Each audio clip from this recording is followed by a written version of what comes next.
If you've been bouncing between cutting and bulking and basically just getting nowhere, and you're still kind of got body fat that you want to lose, but there's still muscle that you want to gain, then you should probably stop jumping between cuts and bulks and getting stuck in what I like to call the bro cycle. You're just making it worse. There's a much better way to fix the skinny fat physique and get lean, and I'm going to break it down right now. Now, just so you know whether this is worth even listening to, I'm going to put on screen a bunch of transformations that have followed this exact system I'm going to break down for you right now. They've managed to lose body fat, gain muscle, break out of that bro cycle, and surprisingly actually be able to eat more to sustain it by the end of it. So it's actually something you can keep because you're building progress instead of just borrowing it. So here's how it normally goes. You go on a cut, you see the scale weight come down. Sure, you're losing a few pounds, but your arms look smaller, your chest looks flat, and you still kind of have that annoying fat area around your stomach. So then you bulk, and the scales go back up. So does your belly and love handles. So you're kind of stuck in this loop of smaller and flatter, and then bigger and puffier, without actually achieving that lean muscular physique that you're trying to achieve. And the issue is, if you're skinny fat, when you do a cut, you're going to lose fat, of course, but you're also going to lose a bit of muscle. And then when you bulk, because there is a lack of muscle, it's a lot easier for you to eat in a massive surplus and actually end up gaining more fat than muscle. You're basically trading one bad body composition for the other. So what actually should you do instead? So being realistic, if you're starting with that skinny fat physique, we want to focus on building and gaining muscle while still simultaneously losing body fat, which kind of isn't something you can necessarily do. But if you follow a recomposition approach, you can increase lean mass and drop body fat, or at least keep as much muscle as possible whilst being in a deficit. My client Reese is a very good example of how that can be achieved because he was able to gain all of this muscle whilst being in a calorie deficit by simply following a recomposition. So the first step of a recomposition is we want to focus on progressive overload in the gym. Instead of focusing on excessive amounts of cardio that may burn into muscle tissue and make you go catabolic, we want to focus on getting stronger to keep as much lean mass as possible. Now this could look different depending on the person. I have some clients train 5 days a week, 7 days a week, but most people, the sweet spot's around 2 to 3 days per week. This just gives you better recovery time, which means your performance is going to be better. Instead of spreading yourself thin over multiple workouts that aren't progressing, 2 to 3 workouts that are significantly overloaded each week by adding reps and or weight is going to be much better suited to a skinny fat physique in terms of progression. You know, upper body, lower body can work. A pull push leg split can work. I wouldn't overcomplicate it or overthink it. Find out what routine you can realistically stick to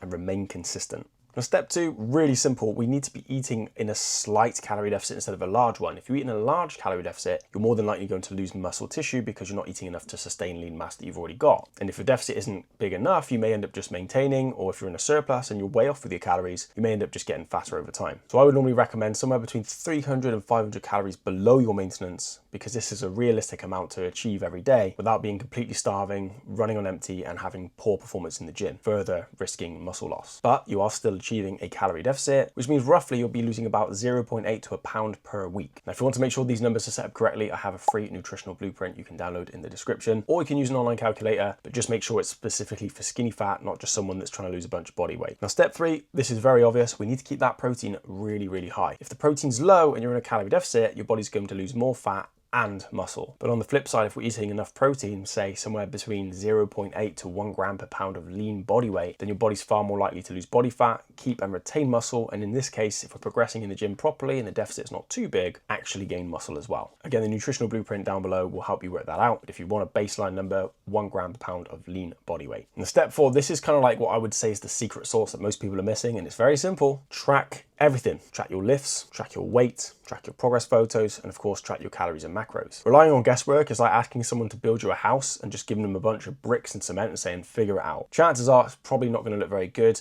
and they probably should have followed some sort of measurement. The same goes for building your physique, especially if you're skinny fat. If the calories are too low, you will lose muscle and your performance will suck and you'll probably fall off and binge and put the weight back on. If the calories are too high, you're either going to go backwards or end up just maintaining and getting nowhere, which is going to make you very frustrated. So we really need to know where these numbers are. Plus, on the flip side, over time, your body will adapt to what you're putting it through, which means you'll get metabolic adaptation, you'll hit a wall, you'll hit a plateau, which means something needs to be changed. And it's at this point where most men tend to fall off. But if everything's tracked and measured, you can adjust it, which means every single week you're seeing progress and moving forward, which not only means that you're going to be more motivated, but it also means you can get a faster result by the end of it. And this is exactly what I do with my clients every single week, which is why they're able to get transformations in as little as 11 weeks, all the way up to 12 months. Now, if you follow this recomposition strategy, you're far more likely to get the result that you want. I've used this exact approach with dozens of guys who were stuck in that skinny fat cycle. They dropped the endless loop of doing cuts and bulks and getting stuck in the bro cycle and finally built a physique they're actually proud of and one that they can actually keep. Now, look, of course, they had my one-to-one help in terms of coaching, accountability, and mapping everything out for them. So if that's something you'd like some help with, you can book a call with me down below and see if I can help you out. If you have any questions, you can follow me on Instagram at Elite Transformation Project. And if you want a little bit more of an in-depth example of how you can fix a skinny fat, you can watch this video right here.